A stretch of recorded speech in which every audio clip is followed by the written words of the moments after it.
आजरा महाविद्यालयाच्या वार्षिक स्नेहसंमेलनानिमित्त पारितोषिक वितरण समारंभ संपन्न झालाय। कार्यक्रमाचे अध्यक्ष नूतन नगराध्यक्ष अशोकअण्णा चराटी आणि प्रमुख पाहुणे प्राचार्य डॉक्टर विष्णू सुरासे होते।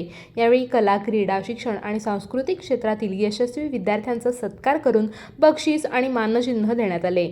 स्वागत आणि प्रास्ताविक प्राचार्य डॉक्टर A.N. सादळे यांनी केले, तर पाहुण्यांची ओळख डॉक्टर मोहिते यांनी करून दिली आहे। कार्यक्रमाचे सूत्रसंचालन रत्नदीप पोवार यांनी केले। उपस्थित मान्यवरांमध्ये डॉक्टर दीपक सातोस्कर, रमेश कुरुणकर, विजयकुमार पाटील, KV येसने, युवा नेते अनिकेत चराटी, माजी नगरसेविका ज्योत्स्ना चराटी पाटील, नूरजहाँ सोलापुरे, मनोज पाटील, I.K. पाटील, बांदेकर सर, उपप्राचार्य D.P. संकपाळ, कार्यालयीन अधीक्षक योगेश पाटील, स्नेहसंमेलन प्रमुख डॉक्टर B.M. मोहिते, जिमखाना कनिष्ठ विभाग प्रमुख A.S. फर्नांडिस, संचालक क्रीडा आणि शारीरिक शिक्षण वरिष्ठ विभाग प्रमुख डॉक्टर D.J. पाटील, व्होकेशनल विभाग पर्यवेक्षक M.S. पाटील यांचा समावेश होता। विद्यार्थी, पालक आणि रसिक श्रोतेही मोठ्या संख्येने उपस्थित होते। तारा न्यूजसाठी प्रतिनिधी हसन तकीलदार, आजरा।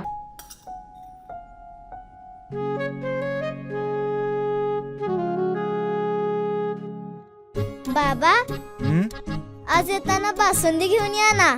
अगं, कालच आपण आईचा वाढदिवस होता म्हणून आणली होती ना। ऐकलं, गोकुळची बासुंदी पुन्हा खावीशी वाटतेय। खरं सांगू, मलाही खावीशी वाटतेय। पुन्हा पुन्हा खावीशी वाटणारी गोकुळ बासुंदी।